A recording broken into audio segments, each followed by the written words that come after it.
जो तुमने पूछा कि किस किस पाप से पापियों को कौन कौन सा नरक में दंड मिलता है, वो मैं बतला रहा हूं।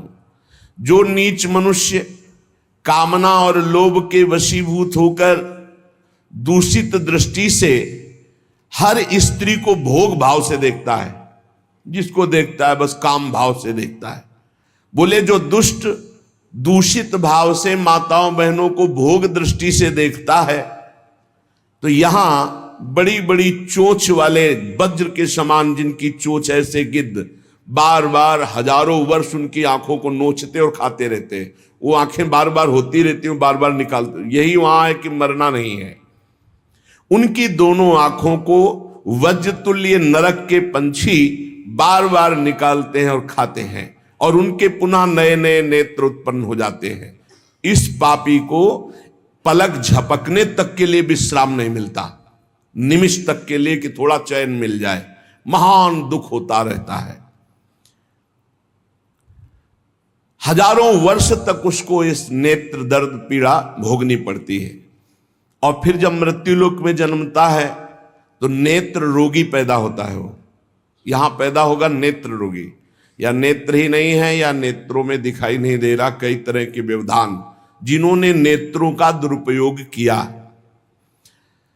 अब जिन लोगों ने, जिनको तुम देख रहे हो इनकी जबान काटी जाती, बार बार जबान नोची जाती है, ये वो लोग हैं जो शास्त्र का गलत उपदेश किए हैं, गलत अर्थ किए हैं, अपनी वासना की पूर्ति के लिए शास्त्र का गलत प्रयोग किए हैं, जो किसी को गलत सलाह दी है, तो इनकी जबान बार बार छोटे छोटे हिस्से में तलवार से काटी जाती है। शास्त्र का उल्टा अर्थ बताया, उसकी जबान को वहां हजारों वर्ष काटा जाता है। खिलवाड़ नहीं, प्रश्न उत्तर कर देना। अगर आपका उत्तर गलत है तो आप नरक जाएंगे। प्रश्नकर्ता तो आप पर श्रद्धा करके पूछ रहा है, और आपने मनमानी उत्तर दे दिया और वैसा आचरण कर दिया तो उसको पाप नहीं लगेगा, पाप आपको लगेगा क्योंकि आपने आदेश किया है, और आपकी दुर्गति हो जाएगी। इसीलिए अनाधिकारी को जब जनक जी महाराज विदेह राज ने पूछा, निमि जी ने नवयोगेश्वरों से कि मैंने यही प्रश्न कर्म के विषय में सनकादि से पूछा था, वो मौन थे, कोई उत्तर नहीं दिया, क्यों? तो बोले उस समय आपका ज्ञान जागृत नहीं हुआ था, आप उस समय अनाधिकारी थे, कर्म का बड़ा सूक्ष्म विषय होता है, इसीलिए मौन थे।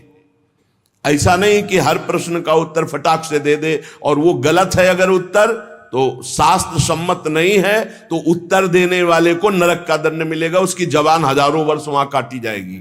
जो शास्त्र का गलत अर्थ करता है, जो शास्त्र को अपनी वासना पूर्ति के लिए घुमा करके बोलता है, जो किसी को बुरी सलाह देता है, उसकी जबान यहां काटी जाती, जो देख रहे हो।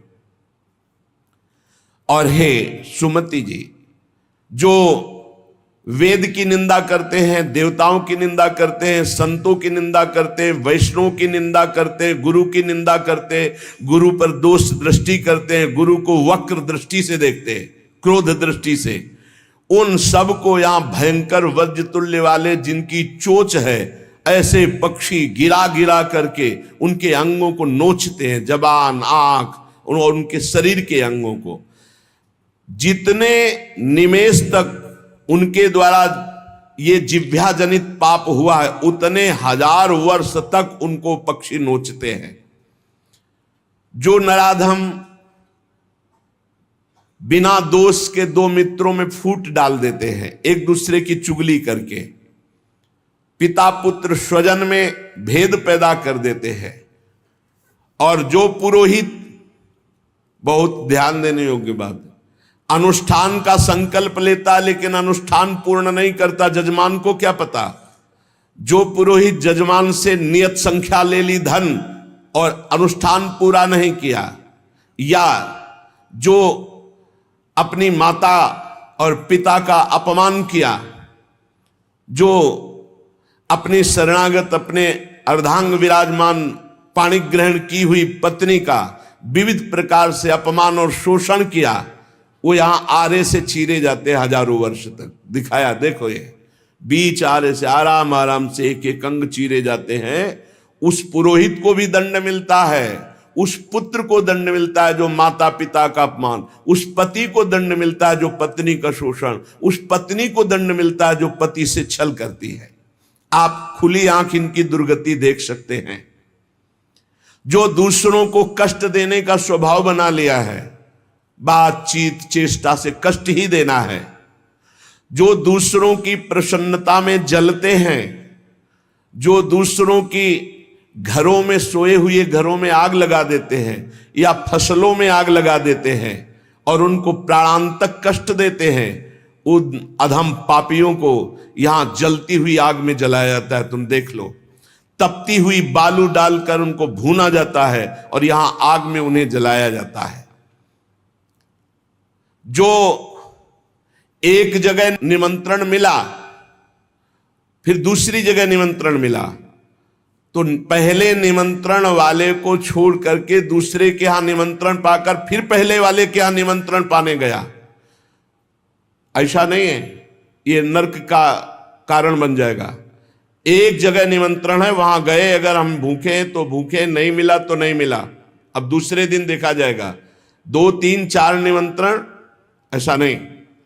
जो ब्रह्मर्षि किसी देव कार्य के लिए, पितृ कार्य के लिए यजमान के द्वारा निमंत्रित किया गया और वो दूसरी जगह भोजन कर लिया, दूसरे निमंत्रण को स्वीकार करके फिर उसके यहां भोजन करने गया, तो उसको यहां नरक में 2 टुकड़े करने वाला दंड मिलता। बार बार उसके 2 टुकड़े। ये बार बार बहुत जगह भंडारा, बहुत जगह निमंत्रण, ये ऐसा नहीं है। सिद्धांत है, तुम भूखे हो तो एक जगह चले जाओ और अपना पेट भरो, भजन करो। ये नहीं कि 5 जगह चले गए तो खूब दक्षिणा 5 जगह की मिली तो सुन लो। ये तस्मा शास्त्रम प्रमाणम, ये शास्त्र है, मनमानी नहीं। पहले ऐसा कभी ब्रह्म ऋषि जन नहीं करते थे। 5 घरों में भिक्षा मांग लो या निमंत्रण है तो एक जगह जाके पेट भर लो जो रूखा सूखा मिले। ये 14 जगह भंडारा, 14 जगह निमंत्रण, तो उसकी व्यवस्था है। ये नरकगामी बना देगा, बुद्धि भ्रष्ट हो जाएगी। जो सदैव कड़वी बातें बोलकर लोगों के दिल पर चोट पहुंचाते रहते हैं। कुछ लोगों का ऐसा स्वभाव होता है, जब बोलेंगे तो हृदय की पीड़ा प्रकट हो ही जाए, ऐसा उनका है। ऐसे हैं वो, ऐसे बोलते हैं कि अत्यंत पीड़ा दे। ऐसा करने वालों को यहां के पक्षी टूट पड़ते नरक में लाते हैं, नोच नोच करके उनको खाते हैं। जो यहां किसी की चुगली करता है, उसकी जिह्वा तेज छुरे से बार बार ऐसे ऐसे चीरी जाती है, फिर पूरी हो जाती है, फिर चीरी जाती है। जिन्होंने उद्दंडतावश अपने पूज्य जनों का अनादर किया, उनको मारा, पीटा, गुरुजनों को, अपने गुरु को, माता को, पिता को, बाबा को, पितामह, ये पूज्य जन है, ये गुरु के समान पूज्य है। जो अपने गुरुजनों को, पूज्य जनों को अनादर करता है, दंड देता है, मारता है, पीटता है, वो देखो ये कुंड बने हैं विष्ठा के, पीब के और मूत्र के। मूत्र का कुंड, विष्ठा का और पीब का। नीचे करके मुख उन्हीं कुंडों में डाल दिया जाता, ऊपर से पैक कर दिया जाता है। हजारों वर्ष वही खाओ वही सड़ो, कितना भयानक कष्ट है। नीचे के मुख करके उसमें डाल दिया जाता है।